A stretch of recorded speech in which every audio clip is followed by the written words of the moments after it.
তো বন্ধুরা, আমি এই মুহূর্তে এসে পৌঁছেছি আগরতলা রাজবাড়িতে। এটা উজ্জয়ন্তা প্যালেস। আর তো চলো পুরো রাজবাড়িটা ঘুরে ঘুরে দেখাবো। আর এখানে অনেক লোকও দেখতে পাচ্ছ, তোমরা সবাই আমার মতোই দেখতে এসেছে রাজবাড়িটা। তাহলে চলো ভেতরে, আর পুরো রাজবাড়ির ভিউটা আমি তোমাদের সাথে শেয়ার করবো। চলো, প্যালেসে যাওয়ার রাস্তাটা দেখো, অনেক সুন্দর দেখো। আর চলো আমার সাথে দেখতে দেখতে আমরা ভেতরে যাই। তো দেখো বন্ধুরা, রাজবাড়ি যাওয়ার পথে এই ফুল বাগানটাকে একটু দেখে নাও, কত সুন্দর লাগছে। আর সবাই এভাবে দেখে দেখে আসছে, পুরো মন কেড়ে নিচ্ছে। আর ফুল বরাবরই সবাইকে আকর্ষণ করে। তো এত সুন্দর ফুলের ভিউটা তোমরা একটু দেখো জাস্ট। আরও একটু কাছাকাছি চলে এলাম আমি রাজবাড়ির। তো দেখো এখান থেকে দেখতে রাজবাড়ির ভিউটা কেমন লাগছে।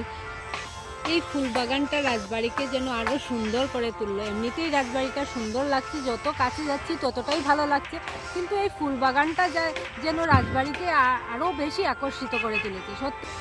তো হাঁটতে হাঁটতে প্রায় পৌঁছে গেছি রাজবাড়িতে। দেখো এখান থেকে ভিউটা কীভাবে লাগে, অসাধারণ লাগছে দেখতে।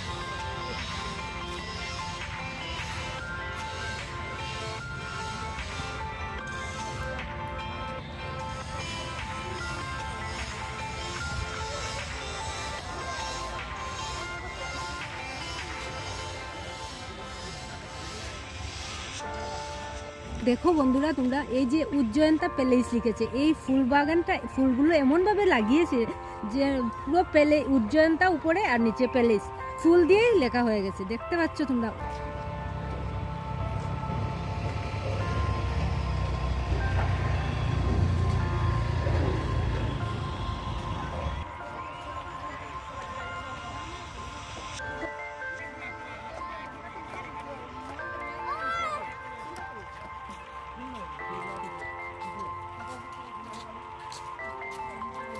তো বন্ধুরা, রাজবাড়ি আসলাম, অনেক কিছু দেখলাম ভেতরে।